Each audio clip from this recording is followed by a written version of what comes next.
Morning mga kamister. Ang umaga po natin ngayon ay isang maagang maulan at nagising ako mga kamister ko na maulan.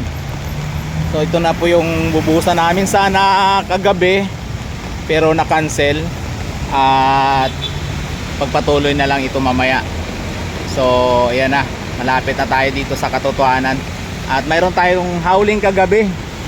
At least naubos na rin sa wakas. Ayan, naubos na. Okay, so puntahan naman natin yung yung dito na side sa kabila. So ayan, sumampa na naman yung yung lupa sa kalsada. Nag-auling kasi kahapon pero hindi rin pala nasimot, ang dami pa rin. So tingnan natin dun sa kabila. Ang lakas na naman ng ulan. Medyo may nahina na lang to pero kanina talagang na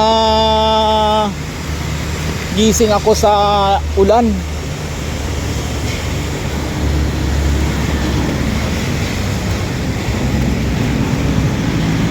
Oh, yan yung namin, ukay.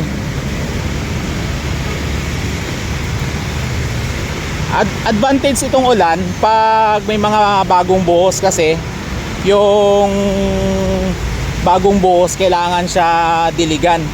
Dinidiligan pa namin yon. Kaya advantage ito sa sa mga bagong buhos.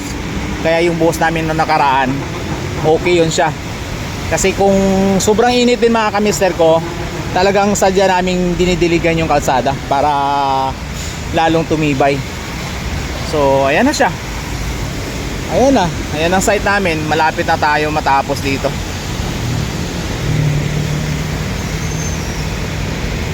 Ito na lang bubuhusan bukas o mamaya.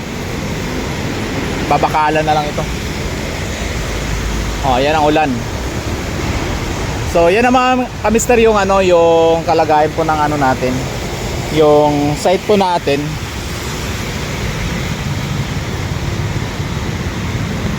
Pag tuloy-tuloy mamaya ang ulan, ewan ko anong magagawa namin ito kasi magmamanhole kami dyan yung manhole namin yun, para ma-schedule na rin namin sa planta yung buhos ng manhole. So manhole na yung mixer na yung pinapabuhos namin sa sa mga manhole namin para lalong matibay. So yan na muna mga ka-mister ko. Maraming salamat. Mag-ingat po kayo mga mister ko. Sana kita-kits pa rin tayo sa next video po natin. I love you all.